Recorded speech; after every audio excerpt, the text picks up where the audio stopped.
Hello everyone, welcome to engineers education point. इस video में fundamental of electrical and electronics engineering के question paper को देखेंगे। ये एग्जाम 13 फरवरी 2024 को कंडक्ट करवाया गया है state board of technical education Bihar के द्वारा। ये डिप्लोमा का सिलेबस है, फर्स्ट सेमेस्टर का है ये question paper. First semester group B वाले को पढ़ना है, ग्रुप बी वाले को, और सेकेंड सेमेस्टर में ग्रुप ए वाले को पढ़ना है। तो ये कॉमन है, सभी ब्रांच वाले के लिए कॉमन सब्जेक्ट है। ग्रुप बी वाले को फर्स्ट सेमेस्टर में है और ग्रुप ए वाले को सेकेंड सेमेस्टर में पढ़ना है। चलिए क्वेश्चन की ओर चलते हैं। ग्रुप ए का पहला क्वेश्चन है, specific resistance of a conductor depends upon.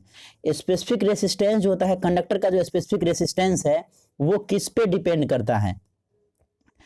तो स्पेसिफिक रेसिस्टेंस जो है वो कंपोजिशन पे, कंडक्टर मटेरियल है उसके कंपोजिशन पे डिपेंड करता है, शेप साइज डायमेंशन पे डिपेंड नहीं करता है। ठीक है ना।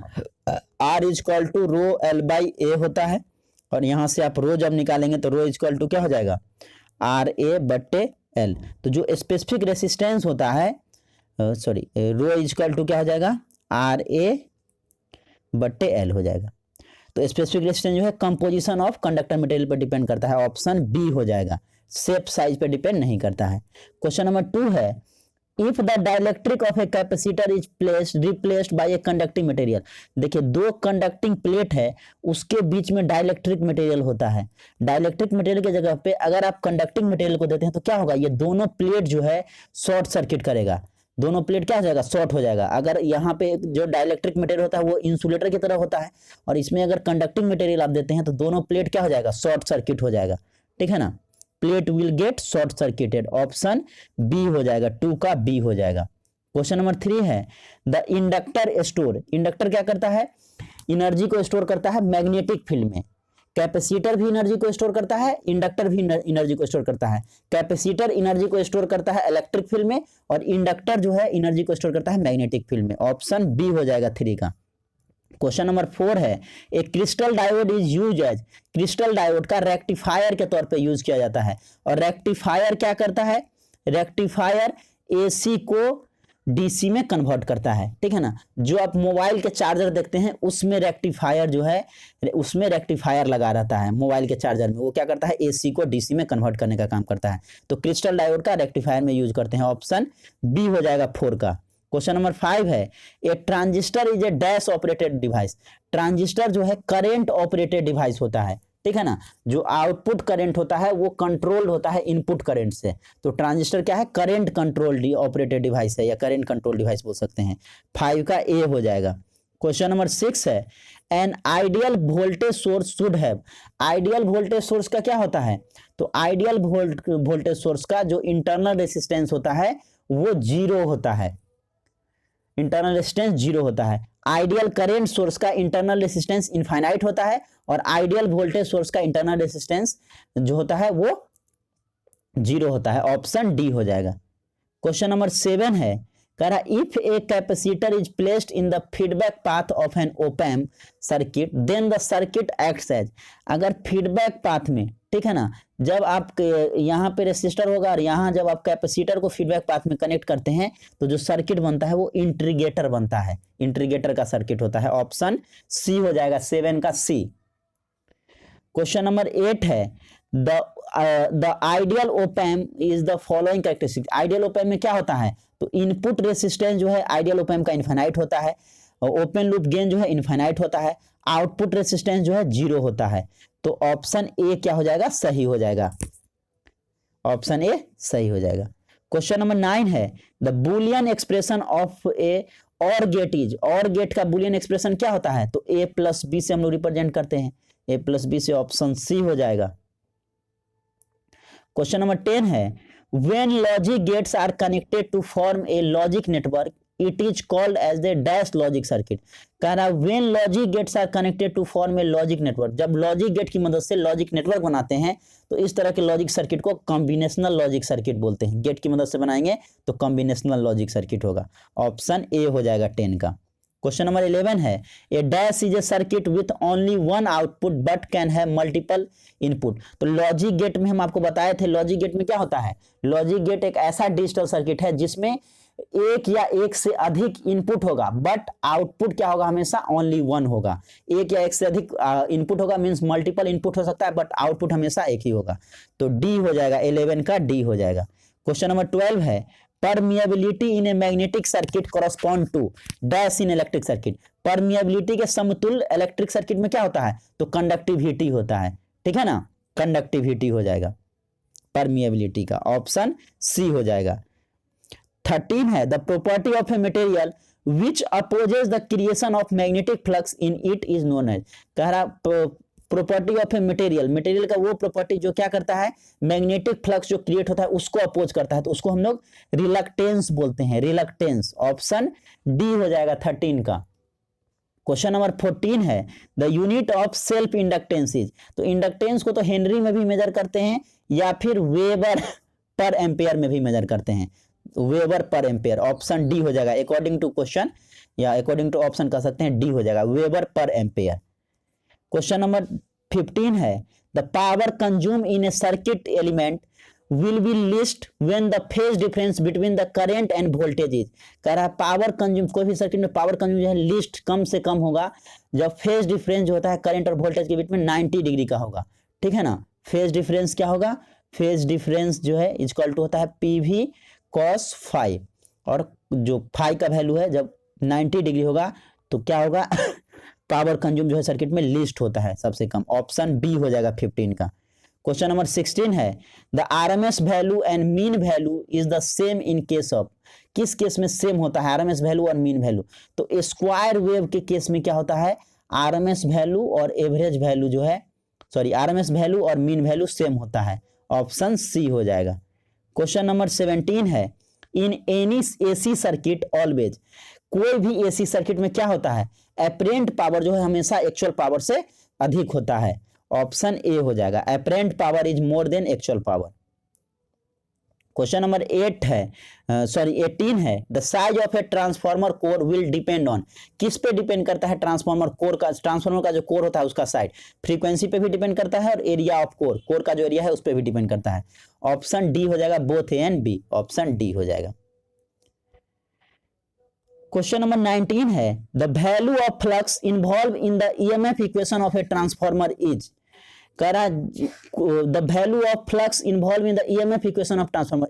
ईएमएफ इक्वेशन जो होता है ट्रांसफार्मर का, उसमें जो वैल्यू ऑफ फ्लक्स का जो वैल्यू होता है वो क्या होता है, मैक्सिमम वैल्यू होता है, मैक्सिमम वैल्यू, सी हो जाएगा। क्वेश्चन नंबर 20 है if the flux of A DC motor approaches zero its speed will. कह रहा है जो डीसी मोटर का फ्लक्स है वो जीरो के अप्रोक्स आएगा तो स्पीड क्या हो जाएगा, तो स्पीड जो है अप्रोचेज इन्फिनिटी हो जाएगा। अगर फ्लक्स जो है डीसी मोटर का जीरो होगा तो स्पीड क्या होगा, अप्रोचेज टू इन्फिनिटी हो जाएगा, ऑप्शन 20 का ए हो जाएगा। ग्रुप बी का क्वेश्चन नंबर 2 देख सकते हैं how does increase in temperature affect the resistance of conductor insulator. देखिए तो हम आपको बताए हुए हैं कंडक्टर में क्या होता है, conductor positive temperature coefficient of resistance होता है और इंसुलेटर में negative temperature coefficient of resistance होता है। Positive temperature coefficient of resistance का मतलब हो गया जैसे जैसे आप टेम्परेचर को बढ़ाते हैं रेजिस्टेंस का वैल्यू बढ़ता है और कंडक्टिविटी घटेगा। निगेटिव टेम्परेचर कोएफिशिएंट में क्या होता है, जैसे जैसे टेम्परेचर बढ़ाते हैं रेजिस्टेंस का वैल्यू घटेगा और कंडक्टिविटी इंक्रीज करेगा, तो इसी को लिखना था। या और में पूछा है what is the significance of arrow head in the transistor symbol. Transistor symbol में देखते होंगे एरो जो दिया जाता है, एरो इमीटर टर्मिनल में देता है, उसका क्या है, तो प्रीवियस ईयर क्वेश्चन है, ऑलरेडी हम आपको करवा चुके हैं, आपके नोट्स में ऑलरेडी अवेलेबल है, तो आराम से आप इस क्वेश्चन को कर सकते थे, इसमें से कोई भी क्वेश्चन। क्वेश्चन नंबर 3 है why are open loop opamp configuration use in non linear application. कह रहा ओपन लूप कॉन्फ़िगरेशन का क्यों जो है नॉन लीनियर एप्लीकेशन में यूज करते हैं, या इसको आप आसानी से लिख सकते हैं what is Boolean algebra. Boolean algebra क्या है और what is truth table. Truth table क्या है, ट्रूथ टेबल की मदद से हम लोग बूलियन अलजेब्रा को रिप्रेजेंट करते हैं, कोई भी लॉजिक गेट को रिप्रेजेंट करने के लिए ट्रूथ टेबल का यूज करते हैं। क्वेश्चन नंबर 4 है explain the term electric potential and potential difference. Electric potential और पोटेंशियल डिफरेंस को जो है एक्सप्लेन करना है, और MMF define MMF magnetomotive force को डिफाइन करना है। इसी का और में पूछा है explain the term reluctance and leakage factor in magnetic circuit. Magnetic circuit में रिलक्टेंस क्या होता है, लीकेज फैक्टर क्या होता है, इसको एक्सप्लेन करना है। ये भी क्वेश्चन आपको हम करवा चुके हैं, तो आराम से जो है आप बुलियन अलजेब्रा ये क्वेश्चन कर सकते थे। क्वेश्चन नंबर 2 आप आराम से कर सकते थे। क्वेश्चन नंबर 4 आप कर लिए होंगे। क्वेश्चन नंबर 5 की ओर चलते हैं। Give definition of cycle, amplitude, instantaneous value and average value of alternating wave. इसको एक्सप्लेन करना है, साइकिल क्या होता है, एम्पलीट्यूड क्या होता है, इंस्टेंटेनियस वैल्यू क्या होता है, एवरेज वैल्यू क्या होता है, इसको जो है एक्सप्लेन करना था। या what is the relationship between star and delta connection in polyphase circuit. Polyphase circuit में स्टार डेल्टा के बीच में क्या कनेक्शन है ये बताना था। क्वेश्चन नंबर 6 में पूछा है develop the expression for the mean power consume over A cycle for purely inductive circuit. Purely inductive circuit के लिए कह रहा है आपको एक्सप्रेशन लिखना है for the mean power consume over A cycle. एक साइकिल में कितना मीन पावर कंज्यूम होता है उसका एक्सप्रेशन लिखना है। या फिर explain the principle of operation of DC motor कैसे काम करता है या एसी मोटर कैसे काम करता है उसके वर्किंग प्रिंसिपल को लिखना है। ग्रुप सी की बात कर ले जो कि 6 नंबर का क्वेश्चन आता है। क्वेश्चन नंबर 7 है why is FET called field effect transistor. FET को फील्ड इफेक्ट ट्रांजिस्टर क्यों कहते हैं? Describe the classification of FET. FET को क्लासिफिकेशन करना है तो 2 टाइप का फेट होता है, जे फेट, मॉसफेट। फिर जे फेट जो है 2 टाइप का होता है, एन चैनल, पी चैनल। उसी तरह मॉसफेट जो है 2 टाइप का होता है, डी मॉसफेट और ई मॉसफेट, डिप्लीशन मॉसफेट और इन्हांसमेंट मॉसफेट। तो इस तरह से क्लासिफिकेशन करना था। What is PN junction diode. PN junction diode क्या होता है? Explain the formation of depletion layer in A PN junction. Depletion layer कैसे फॉर्म होता है पीएन जंक्शन में ये बताना है। क्वेश्चन नंबर 8 में पूछा है what are the characteristics of an ideal opamp. Ideal opamp का कैरेक्टरिस्टिक्स क्या है? तो इनपुट रेसिस्टेंस इनफाइनाइट होता है, आउटपुट रेसिस्टेंस 0 होता है, ओपन लूप वोल्टेज गेन जो है इनफाइनाइट होता है, स्लीव रेट इनफाइनाइट होता है। तो बस इसी को लिखना था। What is meaned by magnetizing curve. Magnetization curve से आप क्या समझते हैं? और draw BH curve for a ferromagnetic material. Ferromagnetic material के लिए बीएच कर्व करना था। क्वेश्चन नंबर 9 था derive the expression for the dynamically induced EMF. Dynamically induced EMF के लिए एक्सप्रेशन लिखना था। On what factor does this EMF depends. और किस फैक्टर पे जो है ईएमएफ डिपेंड करता है वो एक्सप्लेन करना था। इसका और की बात कर ले what do you understand by phasor representation of alternating quantity. Phasor representation of alternating quantity से आप क्या समझते हैं? What do you understand by phase lag and phase lead. Phase lag, lag means पिछड़ना, लीड मीन्स आगे बढ़ना, lead करना। क्या समझते हैं? क्वेश्चन नंबर 10 है derive the relationship between the voltage and current for a purely capacitive circuit. Purely capacitive circuit के लिए वोल्टेज और करंट के बीच में क्या रिलेशनशिप है वो बताना है। Also show that the average power consume in by A circuit is 0। और एवरेज पावर जो कंज्यूम किया जाता है सर्किट में वो 0 होता है। इसी के और में है draw the phasor diagram for given RLC circuit. RLC circuit के लिए फेजर डायग्राम ड्रॉ करना है। Explain the condition of resonance in A series RLC circuit of N AC circuit. और कंडीशन ऑफ रिजोनेंस जो है सीरीज आरएलसी सर्किट के लिए condition of resonance क्या है उसको एक्सप्लेन करना है। क्वेश्चन नंबर 11 है discuss the construction detail of a single phase core type transformer. Explain the basic principle of operation of single phase transformer. Single phase core type transformer का construction और working लिखना था।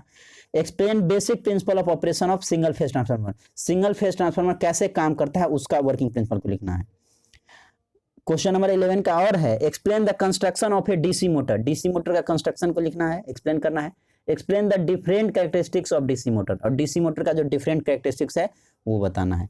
तो ये देख सकते हैं डिफरेंट सारा क्वेश्चन जो fundamental of electrical and electronics engineering का जो एग्जाम हुआ है 13 फरवरी 2024 उसका ये क्वेश्चन पेपर है। ये फर्स्ट सेमेस्टर ग्रुप बी वाले को पढ़ना है और सेकेंड सेमेस्टर ग्रुप ए वाले को पढ़ना है।